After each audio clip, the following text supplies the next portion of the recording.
Is Kevin on?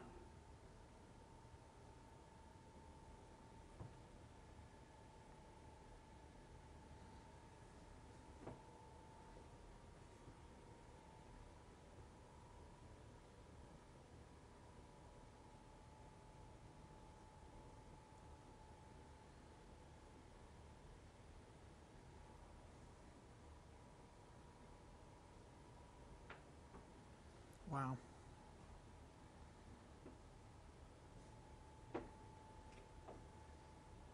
Army National Guard combat engineer, so he's a veteran as well. Chief Harwood was a leader in our organization. He did an amazing job. He was a shift commander. He was well respected by his shift. This loss is felt by so many, including all of the members of his shift that worked and saw the incident yesterday. So we're going to ask, and President Zabel is going to speak a little more directly about Chief Harwood, but we would ask that you would keep him in your thoughts and your prayers as we continue this important mission that we serve every day. That said, shortly after today's press conference, working with the International Association of Firefighters, we will have pictures of the fallen available in one graphic. It is important to note that we are operating as one incident. Although two departments, we are working hand in hand through this, and I could not appreciate that more. And with that, I'm going to turn it over to Chief Greif. All right, I'm going to echo some things that Chief Way said, but yesterday was one of the most absolute darkest days that either one of these organizations has ever faced. As the community has already seen, this unimaginable act of violence took place at a wildland fire incident on Canfield Mountain. At this time, we're not able to discuss certain details as this remains an active investigation. So we'll do our best for the questions and answers following this press conference. Out of respect for our fallen brothers and their families, again, I'm going to ask that we limit comments to confirm facts at this time. This afternoon, we're here to share the names of our brothers that lost their lives and the one that's been critically injured yesterday. From the Coeur d'Alene Fire Department, Battalion Chief John Morrison sustained fatal gunshot wounds yesterday and died in the line of duty. John Morrison began his career with the Coeur d'Alene Fire Department back in 1996. He's the battalion chief of Blue Shift, and he's held the ranks of firefighter, engineer, captain, battalion chief, and he's also a longtime paramedic for our department. He has served the city of Coeur d'Alene in this community for over 28 and a half years. Also injured in yesterday's incident was engineer Dave Tisdall, who sustained gunshot wounds as well, and he is currently in critical condition at Kootenai Health. Dave is surrounded by his family, and he's had 2 successful surgeries as of noon today. I do have a brief statement that Mrs. Tisdall wrote that I'd like to read. We thank everyone for their love and support. Dave is surrounded by his family, and he is able to open his eyes, and the 2 surgeries have gone well.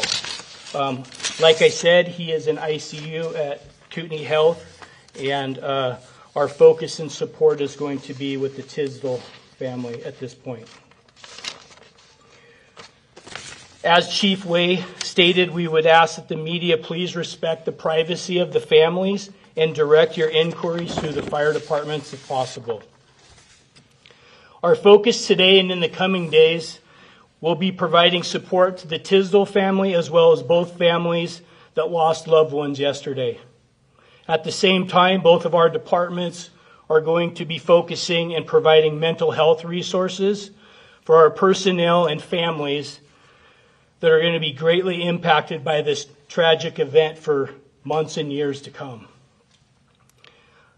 As Chris Way said, we're grateful to law enforcement partners for their swift response and their continued efforts for their investigation. And we would like to thank the numerous regional agencies that have provided resources and support over the past 24 hours. The community support has been nothing short of amazing, and all agencies involved we'll be needing every bit of that moving forward as we have a long road ahead of us. With that, I would like to turn the podium over to Union President Gabe Eckert with Local 710.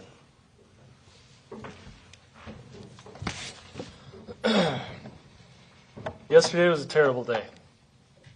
We as firefighters lost 2 brothers and saw one hospitalized with serious injuries. And this community lost 2 dedicated public servants.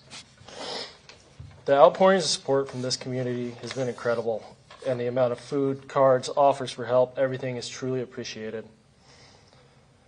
For those who want to donate, you can donate with either the Red and Blue Foundation, the Jeff Welch Memorial Foundation, and there are also accounts set up for all 3 families, and then the 3 families individually that can be accessed through any First Interstate Bank. These will all be linked to on our social medias in the following hours. In the meantime, we'd ask that you allow the families the peace that they deserve so that they can mourn their losses.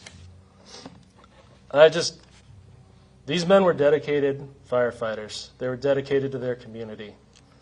Speaking to Tisdale, speaking to Morrison, these guys were hard workers. They loved their families. I just want to share a little story. 2 weeks ago, my last memory with John.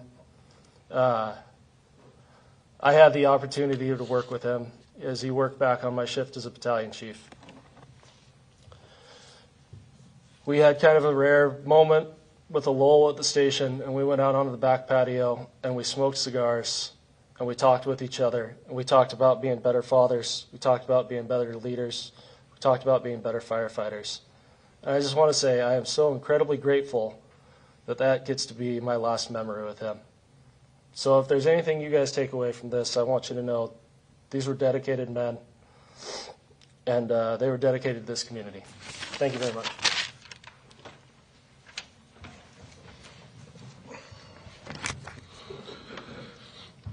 I'm Justin Zabel, President, Local 2856, Kootenai County Firefighters. This tragedy does not define our community. What's often overlooked in times like these is the overwhelming love and support we receive from the people we serve. It's that love for this community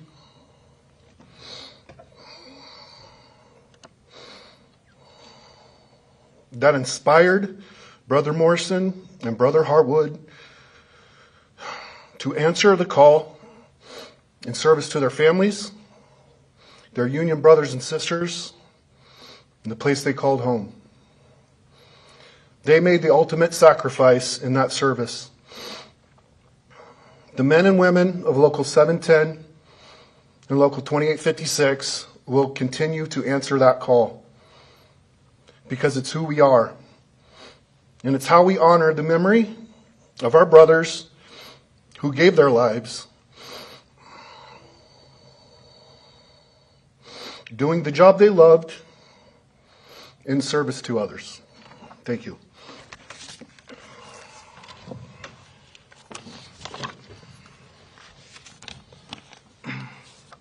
As they both mentioned, there are donation opportunities that you can find on all of our social media pages.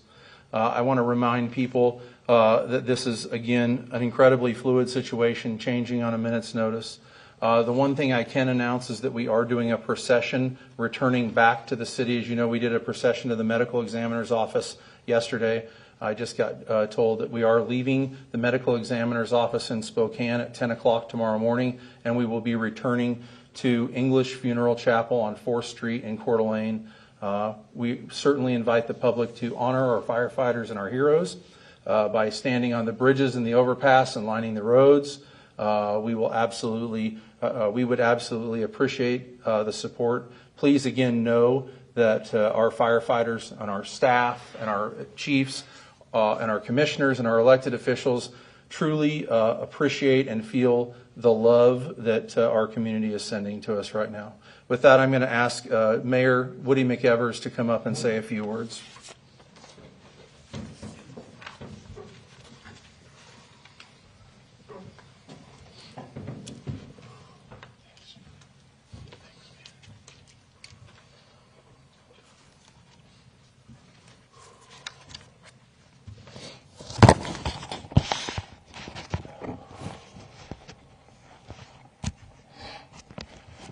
behalf of myself, the City Council, the employees of the City of Coeur d'Alene, and all the members of our community,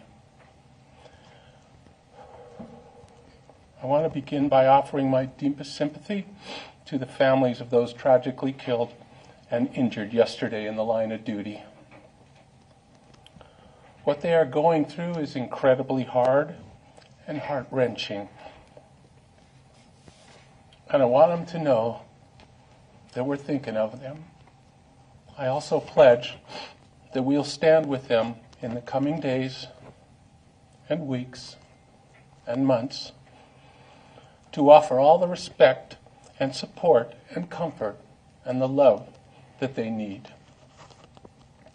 I want to thank all law enforcement, fire, and emergency personnel from many, many agencies throughout the region and the federal government who work so hard and heroically to deal with an event that was so unprecedented in our community.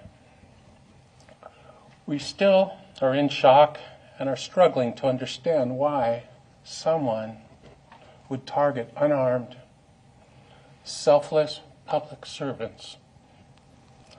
Law enforcement is continuing to investigate what happened and why. But for now, let's focus on remembering those we lost and the families left behind. Firefighters have a special place in my heart. They do what they do out of love for the job and their community. It's a difficult and dangerous job, but the danger is encountered every day is not something they would ever thought they would have to face. Face it, they did, with courage and honor. I'm proud of them. I honor them. In closing, I'm so grateful to see how everyone has rallied around the families and colleagues of these firefighters. We live in a very special community of very special people. I know we'll never forget January 29th and the ultimate sacrifice made by our dear husbands, friends, and fathers. They will always shine brightly in our memory. Thank you. Thank you, Mayor. At this time, we're going to open this up to some questions. We do have a couple of statements before we get started with the questions. So we can confirm, we just know that these are going to be two things that are absolutely things that we want to confirm or dispel. There was pre-incident contact with the suspect by our firefighters upon their arrival, but it was minimal contact, and there was certainly no criminal or suspected activity as a result of that. The other piece I want to dispel is that the families were notified via social media. That is absolutely false. Both families of the fallen firefighters as well as the injured firefighter were notified by department personnel and have indeed been have had a 24-hour watch with fire department personnel with the families ever since the incident took place. So having those questions come up earlier, we figured we would just take care of that now. So happy to answer a question. Chief, you just sort of answered part of my question. I'm wondering if you have any more details about that minimal preliminary contact. And then if not, the sheriff has indicated that the gunman at least expressed an interest in the past of maybe being a firefighter at one point. So wondering if he ever came across either of your departments, introduced himself. What I think the pre-incident contact is still being investigated. That was something new to us today. Again, we're not going to get into what the sheriff or the state police are investigating from a criminal aspect. And I can tell you from the Kootenai County Fire and Rescue standpoint, we had never had contact with the suspect. He had never applied for a position here or tested for a position here. We are looking into some facts surrounding that question, but I cannot verify any of it at this point. Next question. Yes, ma'am. Very sure to take so my news. Are there any plans for a funeral of the bodies of That's a great question. So tonight, we've tapped into the resources of both the International Association of Firefighters, the International Association of Fire Chiefs, and the International Fallen Firefighters Foundation. They're bringing in what they call their funeral response teams.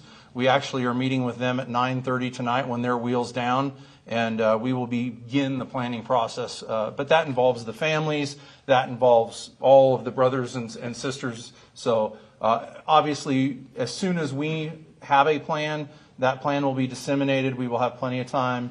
But obviously, that takes significant planning, and that will begin tonight at, like I said, about 9:30. Other questions?